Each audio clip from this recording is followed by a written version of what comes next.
Howdy, just setting up the stream here.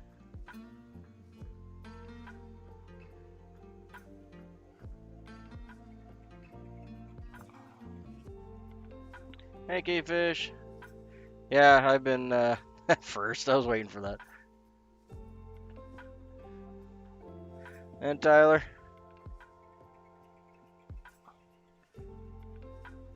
Yeah, I've had a nasty flu for the last while, so been recouping.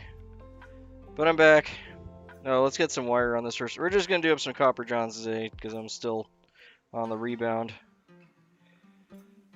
So just doing some simple ones.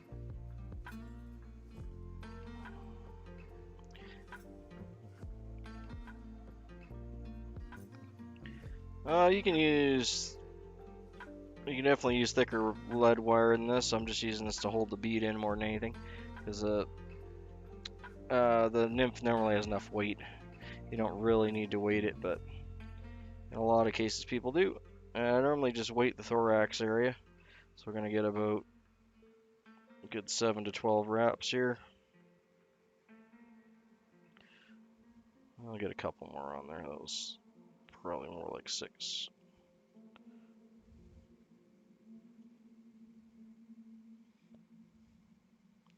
Come on, you.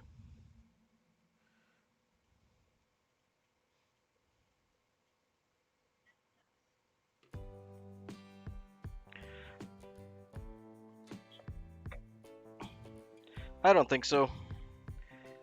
Rotary vices are nice, don't get me wrong. I'm obviously tying on one, but maybe the first 10,000 flies I ever tied were on just a regular stationary vise. And arguably some of the best tires tie on stationary vices. That all being said, though, there's a lot of benefits to the rotary. It's just whether you're going to use them or not. And I really don't use it all that often. There's very few flies that you can tie on a rotary that you can't tie on a stationary. I'm just nailing this down a little bit with some thread. I didn't really get those wraps in there quite as nice as I'd like to, but it's all good. It's all going to be buried up anyway. But that's just all personal preference, right? It's like the argument between having a pickup truck and having an SUV. All depends what you're using it for.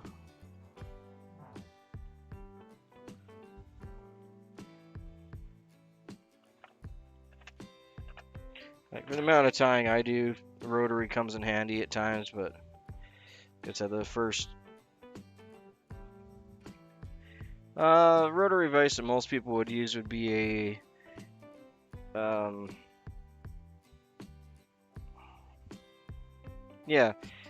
Griffin's a really good standard entry rotary vise. If you want to go up from there, there are some kind of, I don't want to call them knockoffs because they're their own vices in their own right, but the ones that are made in India, normally Sunrise is a good company, and you can have those ones for about 40-50 bucks, give or take. And if you want to go up from there, then there's the Regal has, Peak or Renzetti would be kind of the top ones. Right below Peak and Renzetti would be Regal has some offerings that are rotary, or basically a true rotary, kind of like in between, that you can still get under $100, and they're a good quality vise. I'm just cutting off some Goose Biot here in brown. Don't have to use your best Goose Biot. These are like a lot of people consider the a copper john to be like an entry level fly, but it really has a lot of technical steps in it. And we're going to tie this the body length, so I'm just measuring that up to the body length there, and we'll transfer that over. And a lot of people will get new tires to start off with a copper john, and you can definitely tie it as a new tire. There's nothing wrong with jumping towards that. But there's also a good amount of technical steps involved in it, where there's a lot more simpler flies that you could learn on. It's a great way to learn those technical steps, so don't get me wrong. But I'm not sure why it's so universally classed as a beginner fly when it does have a good bit of challenge to it. And not that there's anything wrong with learning challenging flies when you're learning, you just don't want to frustrate yourself too much.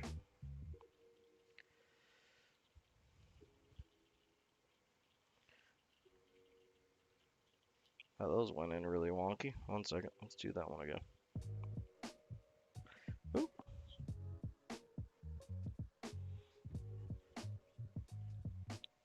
Okay. Yeah, a lot of people are using that Amazon one. I think it's actually aluminum. It looks like it's aluminum anyway. It's kind of shiny. But yeah, good. Howdy, PNW. Yeah, sorry I've been away for a bit, guys. I just had a really nasty flu, and honestly, even today, been spending most of my time in bed. So if I'm a little bit slow on the, you bet. Oh, it's a copper john actually. Hopefully, hopefully it'll become a copper john. My coordination is definitely not all back yet, and I'm sorry if I'm a little slow on giving the answers to questions and stuff, but I'm here. So we're gonna go with that. Yeah, getting there anyway. Okay, those are pretty straight. I'm happy with those. I'm gonna be able to see them with my hand in the way a little later. So the couple things that I try and do when I'm practicing putting my tails in, or the things that make me happy about tails anyway. I'm talking about split tails like these, like a nymph tail, or two or three things anyway. We'll go over a couple. The tails, and this is just personal preference. It's not the fish aren't going to care at all, but having the tails even, like the tips coming out the same length.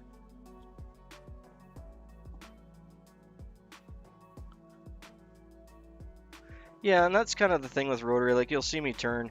Like this is honestly the most I use, the blah blah blah. The when I'm using my rotary, most of the time when I'm using it, I'm really just using it to check different angles on the fly. It's very handy for that, but I mean you can also just look over top of the fly and do that too. So it's not like it's unnecessary, but I do use that feature of the rotary more than I use the other one. You can see by pushing back, like you can use your finger. You can feel it pretty easily. And I can tell that this one is longer than the other one because I can feel it and see it moving before the other one does. So I want a little hair longer on that. I'm not going to bother retying it because it's just so close that it's good. But the couple things that when you're practicing that you want to do is get those even as even as you can. And it's not so much that it's going to affect the way the fish is going to present to the fly or anything else, but when you're getting the ends even, especially if you're cutting them off of the same part of the quill, which 95% of the time you're going to, you can see the spot there where I cut them out. They should be, roughly the same length, right? So if you're getting these tips even, then you're also getting your tie-in point even. And the biggest thing that's going to help you do is the tie-in point. As this goes closer to the tie-in point, it gets thicker, right? You can see it starts off really thin and goes thicker. So if I made one of these shorter than the other, and again, this little tiny bit that's shorter on here is not going to be enough to make a difference, but if this was a good bit shorter, like a whole bodkin width shorter, then it's going to be shorter over here, and as you tie these in, they're going to flare out different, and it's going to be harder for you to get the other thing that you're trying to do, which is an even flat tail. You can see that these guys, if I get them lined up there, they're exactly even to each other. So if you don't get the tips lined up as well, it's going to be hard to get the lateral line lined up as well, and then also the angle. So if you can see now that I got those lined up, they're both flared out on a bit of a flat angle, basically about the same. So it all starts with getting your tips lined up, and that'll help you line up the other 2 points.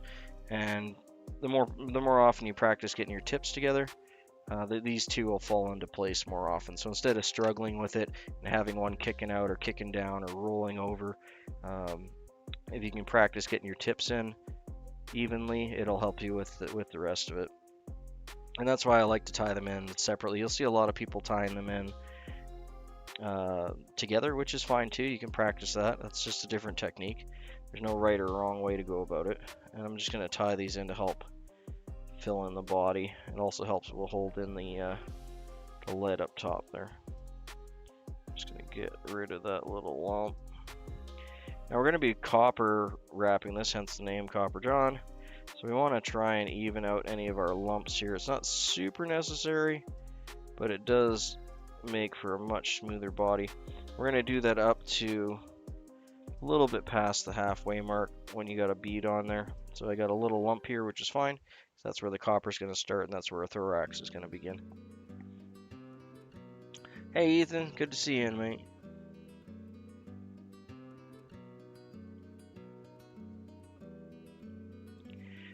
So we're going to tie in our copper next. I'm going to try, I normally would use the brassy weight copper, like this ultra wire, for this one, but because it's a slightly bigger size, it's a 12, or no, it's 8, so it's a slightly bigger one. I'm going to try this wire, which is actually a type of beading wire, and it's more in like a golden copper color.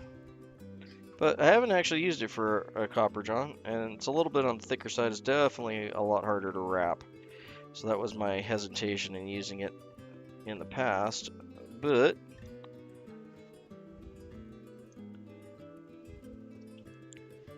made a little bit of a burr on there.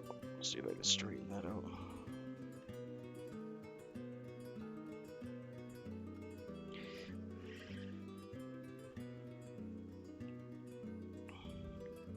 But I thought I'd try it on here. I do like the look of a thicker wire on something like Copper John.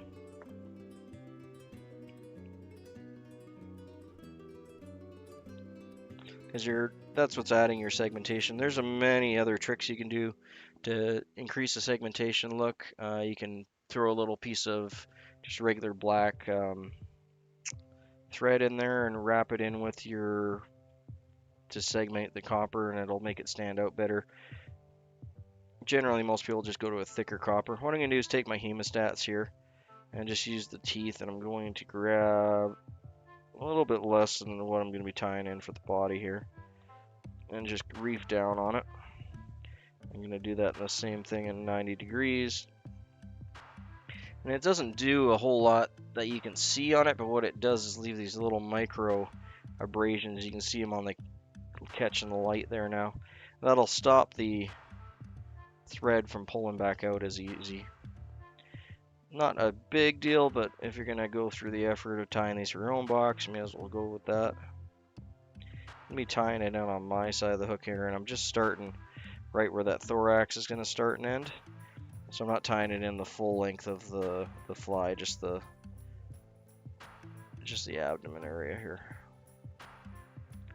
I want to stop right before I'm interrupting the tail. Get about 3 or 4 good wraps on it. Not trying to thicken it up, but because this is thicker wire, I want to leave it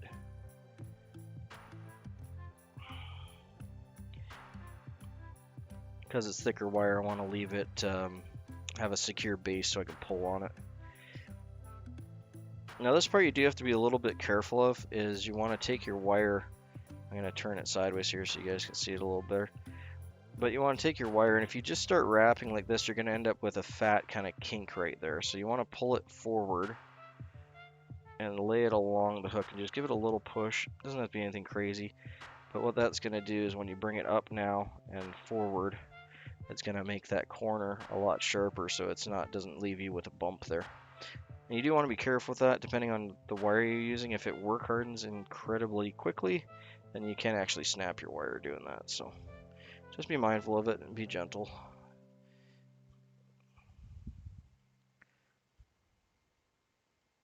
Oh, and speaking of rotary vices, this is actually where the rotary would actually come in handy for me. So give me a second here. I'm going to tie this off. You can see this wire is so thick and work hardened so easy. I can let go of that and it'll completely keep my wire wrap on there. That's why I don't generally use this wire for wrapping bodies, but like I said, we're going to try it. I just want to see what it looks like. I think it matched this, 1 second, need my bigger half hitch.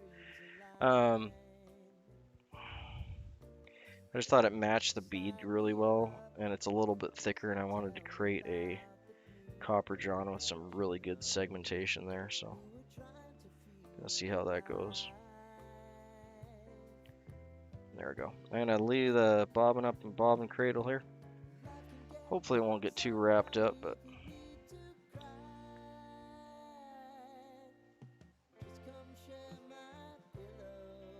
there we go.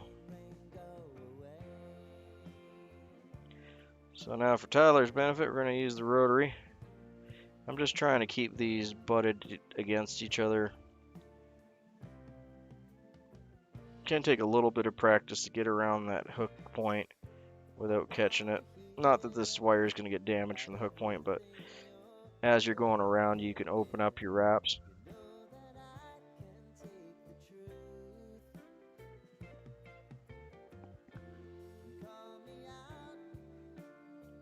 Oh, sorry, mate.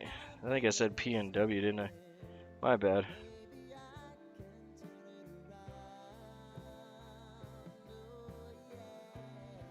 I looked up too quick. I thought it was Pacific Northwest.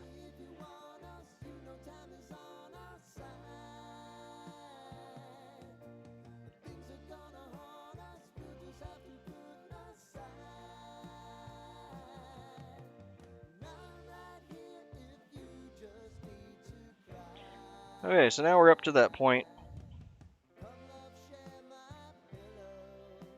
Now we're up to the point where we're going to be doing our thorax in.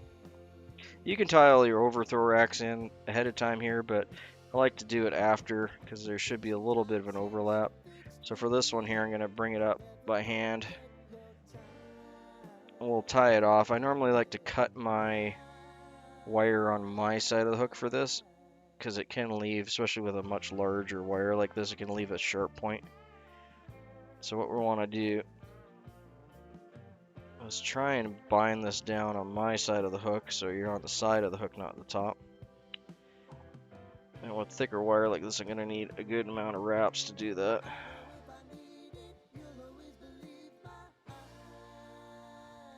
I'm just going around it almost like a figure eight.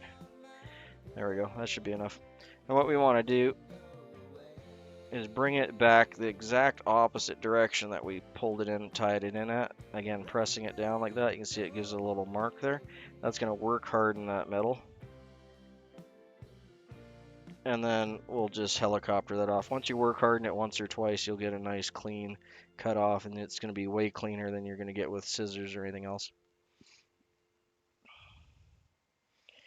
Now that wire wrapped okay. I probably could have smoothed the body out to give me a much nicer copper wrap on there, but I mean, that's not that bad. It's really not that bad.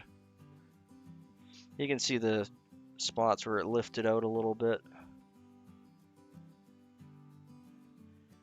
But for such a thick, hard-working wire, I'm happy with that result. Actually, it's not too bad. Because I don't normally use this wire for body wraps, because it is such a hard wire. But I wanted that kind of color out of it, and I don't have that color in like a medium or a brassy. Okay, so next one we're going to go with is, where did I put it down now? Holographic. So you need a medium holographic opal tinsel. You can go with any other holographic you have too. If you got like a green, or doesn't matter all that much. You're just using it for a shot of color. And we don't need a whole lot here either. This is just going to go on the overwing cap.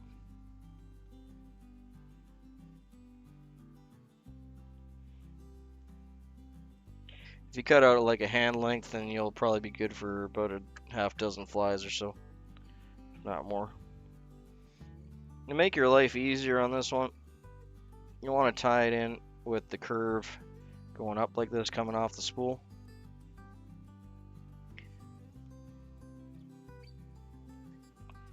And we're just going to tie that in.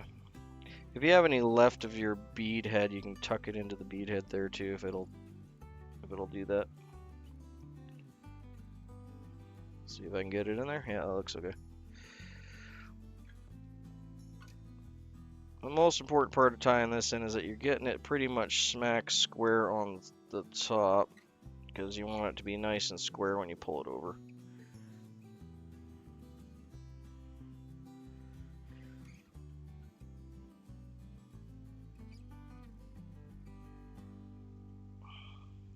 Just like that. When we do tie it over, one thing that looks really nice, if you're using UV resins, you can do this without a UV resin, it's just a little more difficult. But as we pull it over like this, you can leave that hump like that and fill it with resin, and it'll give you a nice, cool, kind of clear top cap on it, and the resin will just bubble underneath there. I'm just going to be using regular head cement, so we're not going to worry about that. Just going to try and get this into my material clip down here so it's out of my way. That'll do. Okay, next part is black scud stretch. You can either use black Swiss straw like this, works perfectly fine. In a lot of cases, I actually prefer the Swiss straw, to be honest. But we're going to use the scud stretch, which is just an elastic. If you want to buy this stuff in bulk, if you can find it in black, generally it's clear when you buy it in bulk. But if you can find it in black, it's sold as undergarment or underwear elastic. You can buy it by like the kilometer. The exact same stuff. So you want to have it about the hook gap if you're looking for the right thickness. You want it about the hook gap for thickness. I'm going to be cutting off a little bit bigger of a chunk here just so it'll stay back in my material clip. Again, that's enough to tie several flies, so don't need to cut it that long.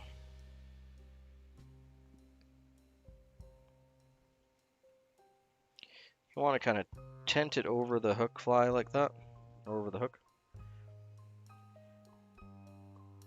And just get a couple loose wraps to start it in. And then bring it right back to where you tied that in. I'm just checking both sides here to make sure it got her. Looks good.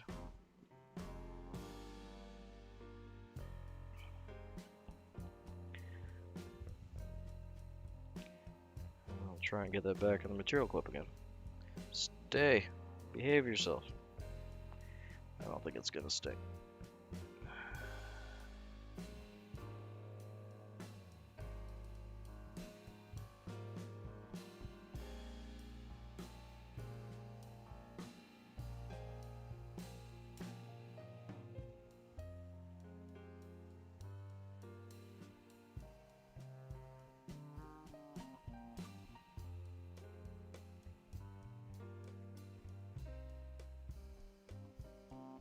Oh, good for you. Yeah, I need to get my Etsy back up and running again. You having any traction yet, Ethan? Hopefully.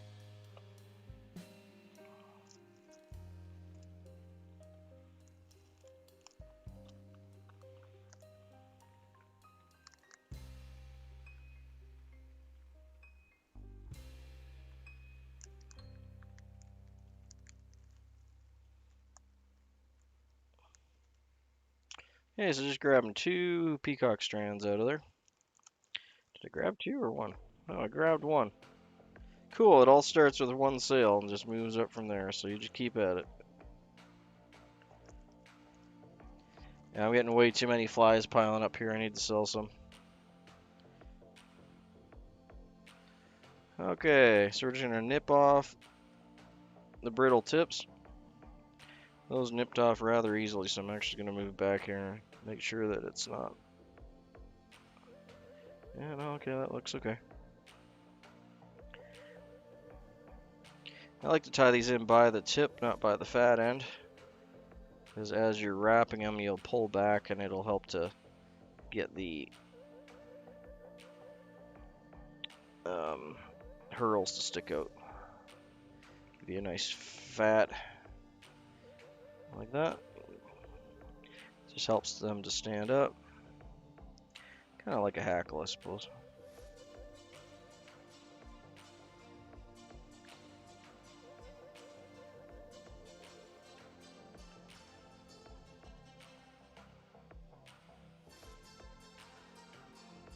Thank you.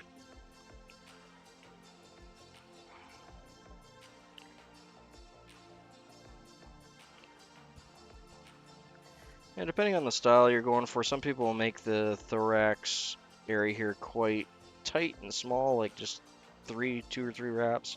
I like mine to be a little on the chunkier side. I find that anytime you're adding peacock, it's a really good hot spot as it is. So typically I like to tie mine in kind of thirds. So like the thorax part will be the 1/3, the bead and the head area like another third, and then the back half. So I like them to be about the same width, give or take, as the bead or the body.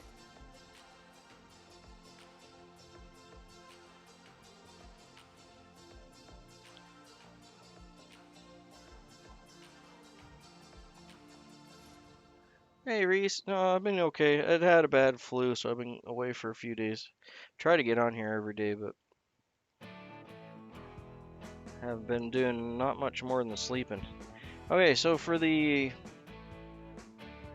legs, I like to use a partridge. You can really use anything though. Like I got some leftover. This is brown dyed mallard. That'd be fine. You can use pheasant tail. It's a good time to use up some of the leftover, bits that you have, because it's not going to matter too much for the legs, as long as it's got good movement, some coloration, some segmentation. Like even this would be fine for legs for one. That's just a little tip of a chicken hackle.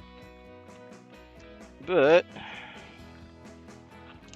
my favorite one for these are these guys. I'm just going to find one that has a nice little brown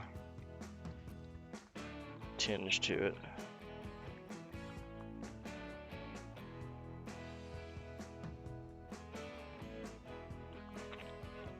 Normally the ones closer up by the neck have a little bit of a brown collar to them, like this guy. There we go, perfect. Downside of having loose feathers is you gotta dig sometimes to find the one you want. But they're cheaper, easier to come by. So you can see that one there has a nice little brown kind of top to it. I think those are perfect for this.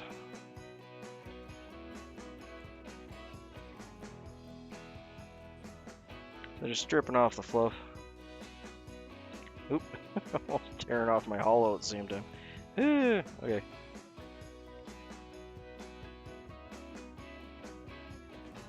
And you want to grab off about half to a quarter of the gap height for your legs. I like to have a little bit more than a little less.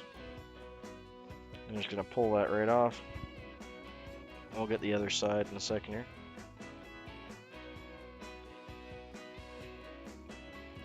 I like to tent them over, so it makes a little hook like that. I'm going to tie that in on this side, and then we're going to go right down almost to a little bit away from the hook point, but on an angle down like that. And just 3 wraps should do to hold it in. And it should curl a little bit like it's done, and then we'll get the other side and it'll do the same.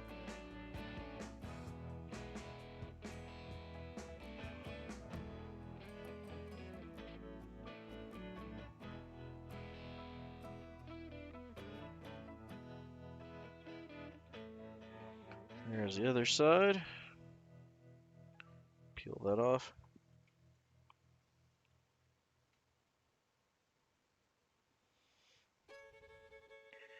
Okay, and same thing, we're going to line it up here so it's a little bit away from the hook point. Hold it in with my finger.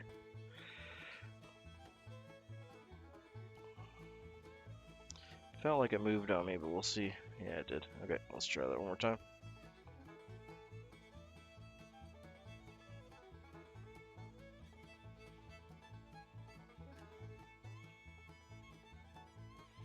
That's better.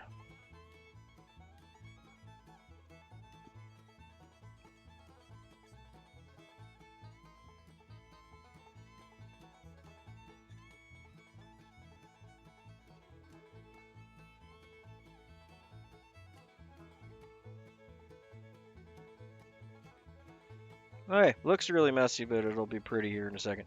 So what I like to do on this, just so they don't pull out as easy, is I'll collect all these fluffy tops. That's why I haven't cut them off yet. You can cut them off though, this is an unnecessary step, it just adds something big and colorful. They'll almost eat anything, honestly, they're like sharks. But since they're a predator, they're going to go after something that's big, has a lot of movement, something that's going to tick them off. They can also be very territorial too, so any kind of little bait fish.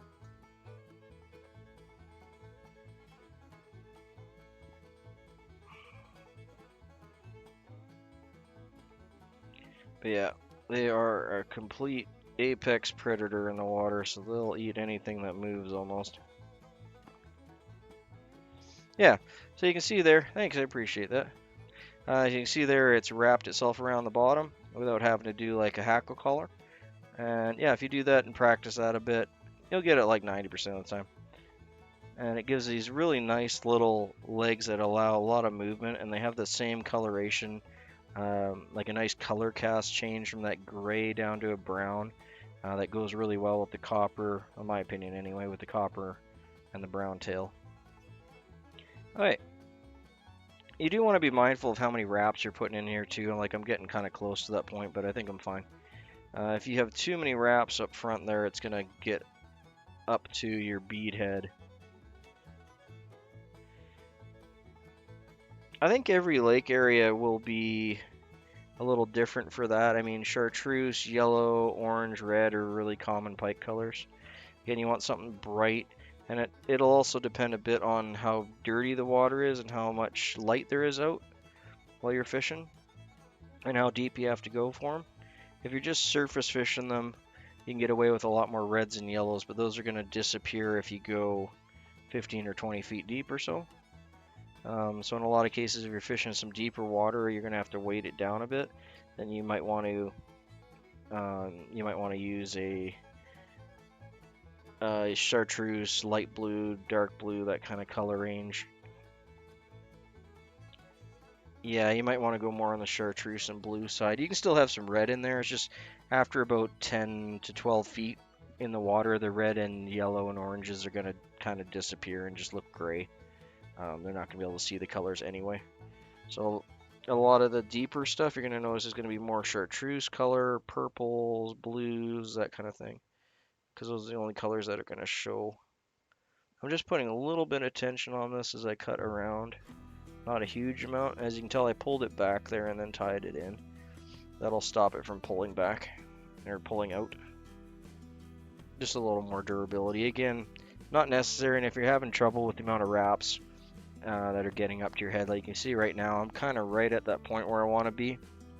I want it to be up to the midline of the bead here and still have a little bit of a lump there, so it's not going to slide over the bead head. Excuse me. But, excuse me. You can see I'm pretty close to that. So the next part is going to be to pull this hollow over. And really depending on your style, like I was saying, you can leave it bubbled up like this. I'll see if I can do that so the camera can catch it better. This is exaggeration, but you can leave it hooped up a little bit like that, and the UV resin will soak up underneath it and make a really nice kind of clear hard cap on it. And the hollow tinsel will act as a it grabs the meniscus, or like the surface tension of the epoxy or the UV resin. But in this case, I'm just tying it down so it's pretty much flat. I have a little hoop underneath, but that'll be it. That's all I'm looking for on this one. My main goal there is just to cut it, or to have it go right down the center. And that's just to throw light and to act as a, these guys have a little oxygen bubble that they typically, or as they move around, they'll collect. It's actually CO2 though, it's actually not oxygen. But they'll have a little bubble up there around their gills. And that just helps to imitate that. Not required at all. Just adds that little extra fun little bit to your fly tying with it. So there you go. Now I'm going to get my half hitches in there and my whip finish.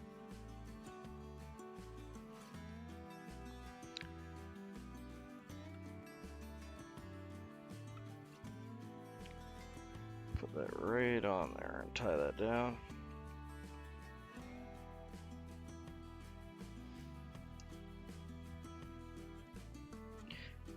You generally, for these flies, don't have to be too worried about your tie down points on them because you're going to put a good gob of head cement on there and the bead kind of holds everything in.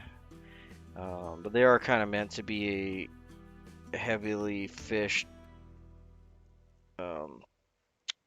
tough fly pattern. Like they're meant to take some abuse. You can beat these things up and get a lot of fish on them before you gotta toss them and get another.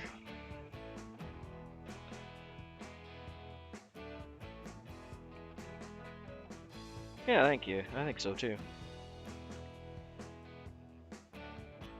And at this point too, if you're gonna be tying it off, you can actually switch threads after you get your half hitches in and do your last. Sorry, brain's having trouble keeping up with my thought process. You can get your last whip finishes in there with a different colored thread, or even use a marker. I know it's hard to mark up black thread, but you can do your whip finishes, or even after this, you could put in a line, and just that'll help donate, or that'll help to let you know how much weight you've put in it. So if on some of these you have lead wire all the way along, some you have lead wire just up to the thorax, some you have no lead wire, so you can change your depths. You can just color code that little collar area and that'll tell you in your box right away which ones are which. So that's a pretty handy thing to do. Let's get that cut off here.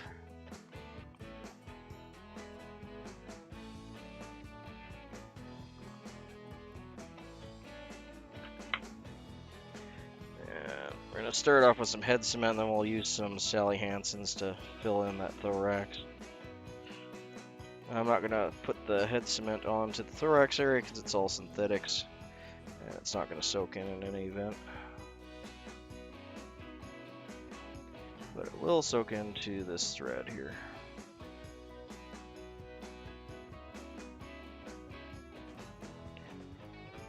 I think one of the reasons that these get tagged as a new tires fly or newbies, fly pattern is they're extremely effective. They work pretty much on almost anything, from crappie all the way up to trout, and they imitate so many different types of nymphs in the water, anything from a damselfly to mayfly to dragonfly. So they're good that way.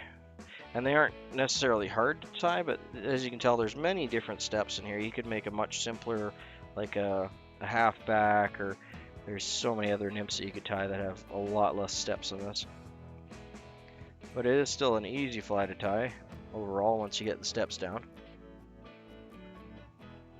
I'm actually going to use some Insta-Dry clear Sally Hansen's here on this one.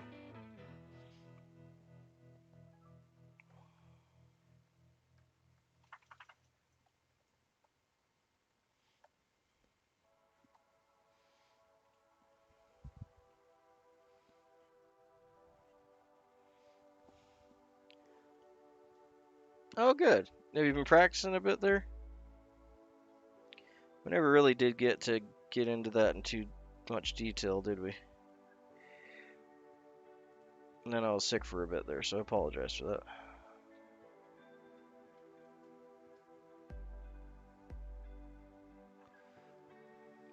I don't know why, but this nail polish just really makes that little piece of hollow tape like pop so much more. And this adds a lot of durability for that thorax area.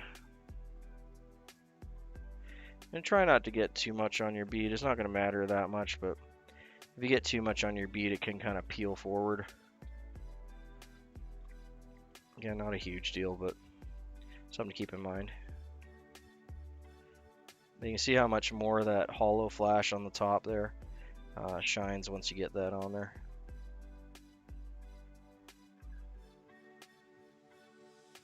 But yeah, I'm happy with that guy. I'll do a quick little spin and spiel on it.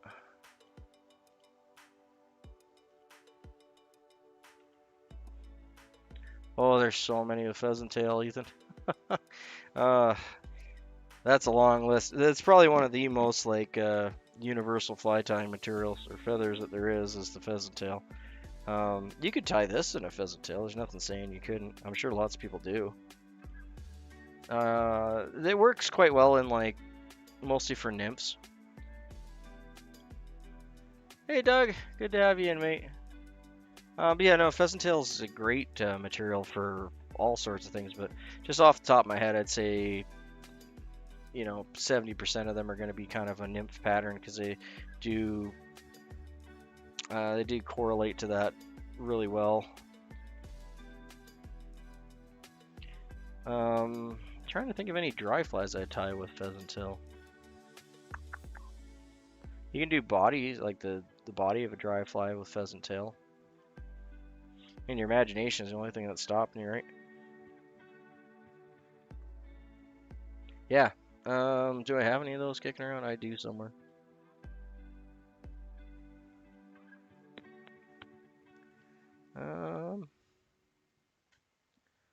I do, but they're all the way in the back here. Let me see if I can reach one for you. One of the ones I do is called a red-headed stepchild, and that uses a good bit of, it's actually the picture that I have up right now for the,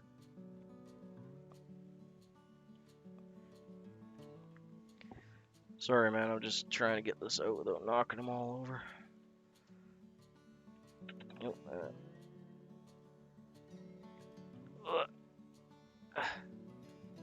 Hey Trudge, hey Doug.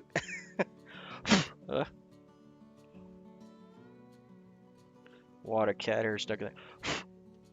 There we go. These guys are good little dudes that I use pheasant tail for the tails and the back on. And they're deadly for like around creeks or stuff. Like the little red head on them works so well. They're just called red-headed stepchild. It's kind of a funny little name for them too. So they got little red flashaboo or crystal flash legs on them, and the hollow back, very similar to the one we just tied, just with a red head. And then pheasant tail wrapped up for the body and pheasant tail for the tail. But I've seen other people use the pheasant tail as well for the legs on it instead of the little hollow flash. But those guys are cool. Okay, I'm just going to do a little spin and spiel here before I forget what I was talking about. Yeah, the PTN's like a really... It's like one of the staples. Like it's probably one of the first flies I tied, to be honest. If not the first. Hey, I'll be right back.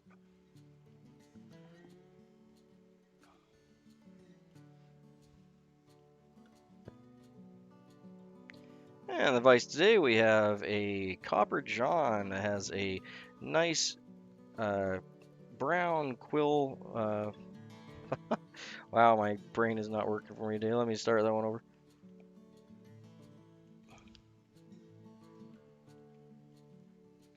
And the vise today we have a Copper John with a brown quill biot tail, a copper wire body wrapped all the way up to the mid-thorax. The thorax itself is made out of peacock herl with some black scudback pulled over top, and one single strip of hollow. You can see flash in there. The legs are made from an upland game bird. In this case, they're a partridge, but you can use pheasant tail or any other type of upland game bird is perfectly fine, or even chicken or whatever you got laying around for the legs in the front. It's not really super necessary. It has a copper bead on the top, a little bit of lead wire underneath, about 7 to 12 wraps, and all tied up all nice and tight with a little bit of Sally Hansen's for some shine on her. Over top of the thorax. Wonderful little pattern. This thing is like a tank. You can definitely beat this one up and it'll still catch fish for quite a while. It's also rather heavy, so if you're fishing some faster water or just need to get down a little deeper, or you're even fishing with just a regular spinning rod, the larger sizes in this pattern will work just great. excellent little pattern to have near your box. Add a couple in there, eh?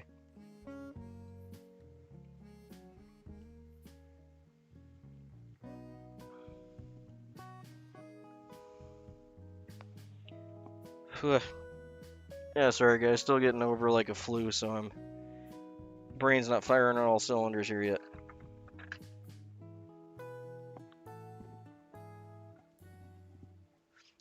Thanks, Robert, throwing that in there. He always tries to get it on cue. Yeah, the pheasant tail nymph is like the classic. I have a bunch here. They're just way in the back. Here, I'll get them for you. Give me a second here.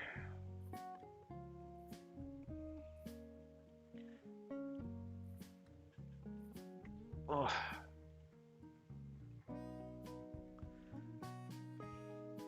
Oh, now that's fancy. I have some cock dilly on here, but it only gets used in my nice flies. Because it's really hard to come by here and it's expensive.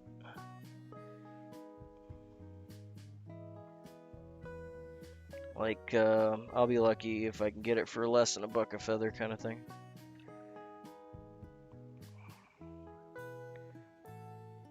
Almost got it. Just try not to knock them all over. Oh, knocked them over anyway. Yeah, I got a package here. I'll pull it out in a second. Just want to get these out first so you can see. He can tell what we're talking about. I got a good couple dozen of them tied up here for the springtime. Yeah, I actually have a video on, like a long form video on my channel if you want to see how I tie them up, but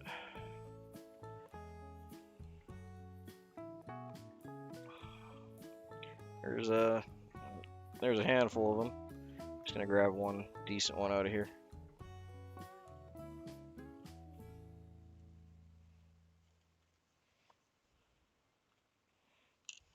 Yeah, it's a beautiful feather, don't get me wrong. I'd use it a lot more often if it wasn't so pricey. There's a lot of like native chicken that you can get that's really close to CDL too. Like, they are just chicken feathers. It's just a type of genetics. So this is your pheasant tail nymph, or PTN. So you got pheasant tail coming out the back. You got peacock wrapped all the way up the body. You have a cap of pheasant tail on the top there.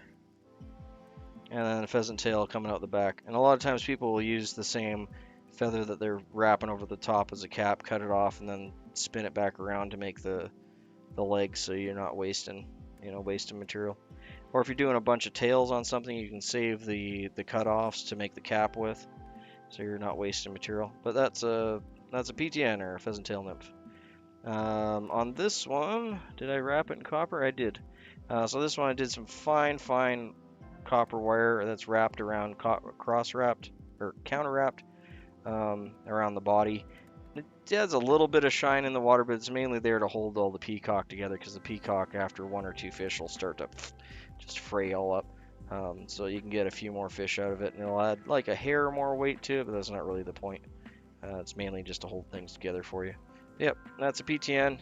Should definitely have a whole whack of those in your box, because they are super handy, easy to tie.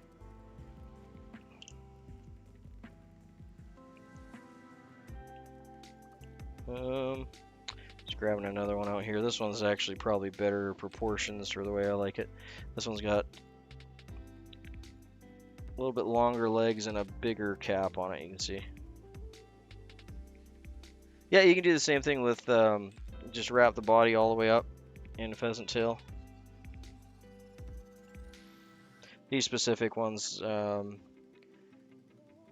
I fish these ones a little bit more in the later season, because all the nymphs get a real dark color around here come late season, and when they start off in the spring and early summer, they have a much browner coloration to them. So the pheasant tail wrapped body is works around here a lot better for like the spring, early summer. Then they start to darken up as their shells harden and everything and get more sunlight. Yeah, this one's Copper John. Super simple, fun little pattern.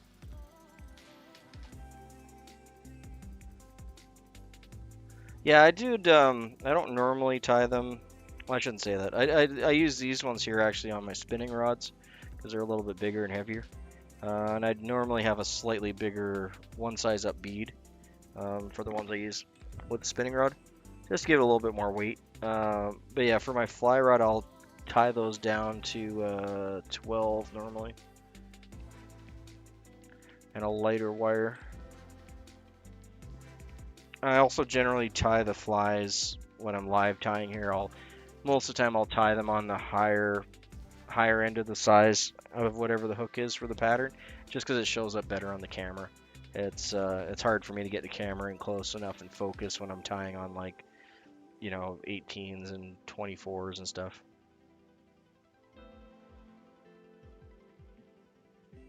Yeah, it's a little weird that they get the fish seem to target the smaller ones closer to the end of the season in the fall. I'm not sure why they do that. You figure it would be the opposite, and they're trying to get more calories, right? But they seem to target the smaller guys in the fall for whatever reason. Next time I talk to a trout, I'll let you know. Do I even have a cork that's got room in it? I'll have to stick it on this one.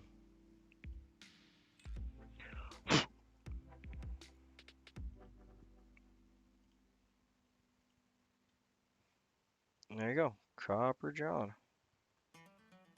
Got some Doc Spratlys there next to it, which are also a wonderful thing. You can use a pheasant tail on the top of the Doc Spratly. Let's see what other ones I got kicking around here with pheasant tail on them.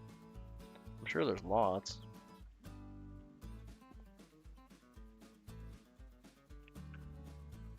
But yeah, pheasant tail nymph is probably like your classic pheasant tail pattern, but you can use them for so many things.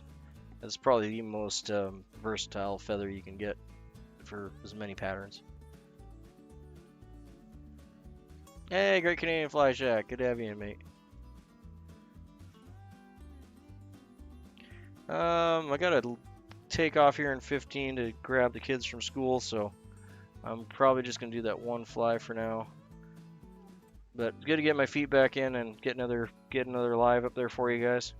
So it's already been gone for, I guess it's been a week now. But yeah, that was a rough flu. But what are you gonna do, right? It's just all part of life and having kids. Mostly having kids. They drag home everything, right? But yeah, any comments, questions, concerns, accusations, toss them out there. Toss them out there and we can yabber for a bit before we have to take off here. Hopefully everyone was doing well on the week I was gone. Oh, Rob, that fly box you picked up, man. That thing is a nice old vintage one, or at least it looked like it from the pictures. There are some knockoffs of the old vintage ones, but typically the proper vintage ones will have that little plastic kind of nub on the top of them. And yours looked to have that, so it did look like a legitimate one to me.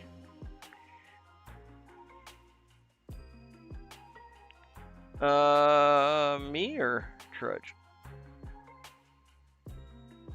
Oh, I'm hoping to go back daily here. But yeah, if you look on your I do I have one of those cases kicking around here? I don't think I have one handy. I got a couple in my fly box, so they're super handy because they last forever and they don't get loose. Like they have the metal clips that you can clip your flies into. And the problem with a regular fly box is over time, like the foam or whatever you're using. So the green nub is to help you with stripping. It's an older thing. It's to help you cleaning off your leader. So you can stick your leader through there and you can put a little bit of tension on it and pull it on just a slight angle, and it'll help it adds a little bit of heat and friction to the line, and it'll help straighten it and get all the curl out of your line for you. It can also just help clean off any gunk from fishing and what have you. But yeah, it's a tippet cleaner. But the cheap knockoffs don't typically have the tippet cleaner on them.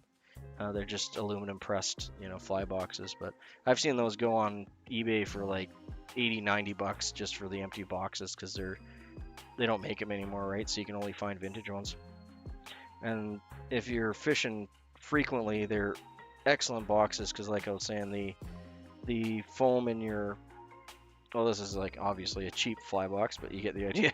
The foam in your foam fly boxes are gonna wear out pretty quick, and your flies are gonna fall out, and after 6 months or something, that's not gonna hold the flies in there as well. These type really aren't meant to, but the metal ones like he picked up there, that'll last you a lifetime before those things start dropping your flies. Um, there's a move to like the tacky fly boxes so that uses like a silicone, which is kind of a good intermediate where it kind of self heals. But even those only last so long before the flies start kind of falling out of them. But the type you picked up, like that's like a generational fly box. You can pass that thing on. Yeah, they're nice and flat. You can pop them in your pockets and everything like that. These ones are great for. Main thing for these for me is I can ship these because they're the width that you can send in oversized letter mail. They're exactly the right size, so I can ship these. If they're any thicker, then I would have to send it as a parcel. But they're also handy to have just in your pocket. But yeah, congrats on that, Rob. Okay, thanks, Ethan. Thanks for stopping in, mate. Always good to have you. Oh, yeah, I'll see about that. I got it right here. Is that it? No. 1 second. There we are.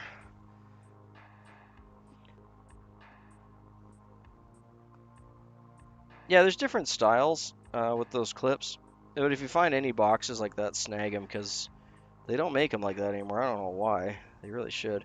There's some Cockdilion, official Cockdilion with the registration mark on it. You can see like the beautiful colorations on those. But yeah, like 20 bucks a pack, it's like, more than $1 a feather or $2 a feather. But the coloration and the barring and everything on them is just absolutely gorgeous. Yeah, 12 feathers, so yeah, about $2 a feather. But you can get a good, oh, I don't know, maybe 20, 24 nymphs out of one feather, so it's still not horrible. But absolutely gorgeous feathers. But those are for like if I want to tie something real fancy. But there's lots of other feathers you can use. They're very similar. They're not. I mean, those are famous for a reason. Yeah, they really are. They're worth that for a reason because they are their own thing. There's like it's from France. There's yeah, Whiting has a crossbreed with them. They're not technically a Cockdilion. Like they took some birds from his stock and then they rebred them to get like don't get me wrong, they're really nice feathers, but like as far as if you're going just for the genetic line, then the ones from France are a different type of genetic line. But Whiting was able to import, I think he imported like a good 16 or so birds, and then he's been breeding those with some of his Americanas and making in a lot of cases more usable feathers, to be honest. One's not better than the other. They're both just they're both really good. They just have different aspects to them.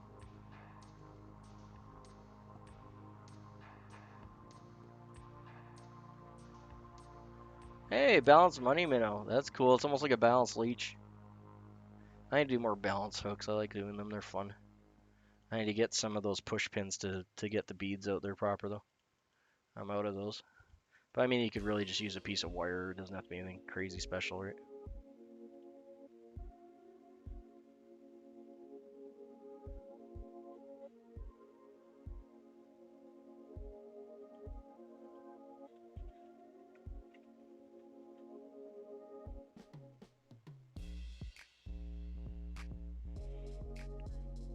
Yeah, anyone has any questions, comments, concerns, accusations, feel free to throw them out there. I got a few more minutes. We can jabber. And then I'll wrap it up and we'll be on the next one.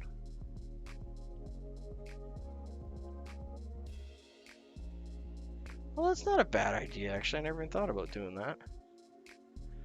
Yeah, no, for sure. Later, wee man. Thanks for stopping in, mate.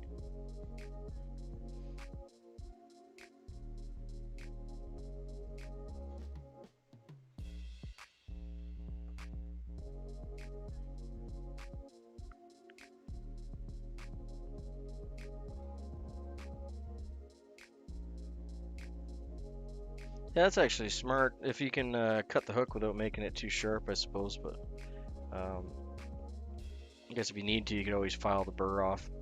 But normally for those, you're going to be using some heavier. Yeah, because you're just trying to extend the bead out, right? And you're going to be tying it in there pretty robustly, so it's not going to make any difference. And I guess if you're using the cheaper hooks, it's softer metal, so you won't have a problem with when you're cutting it having like a big burr. Thank you. Appreciate that, Rob. Yeah, you know, it's life, right? We all get sick. I probably should have posted something on that community, but I kept feeling like I was going to get better and just took a lot longer than I thought. Yeah, see you later. Thanks, Doug. Thanks, Rob. Okay, if we don't have any other questions, then I'll wrap her up. We just hit over an hour, so that's good enough for me for now. You guys have a good day. We'll see you next one.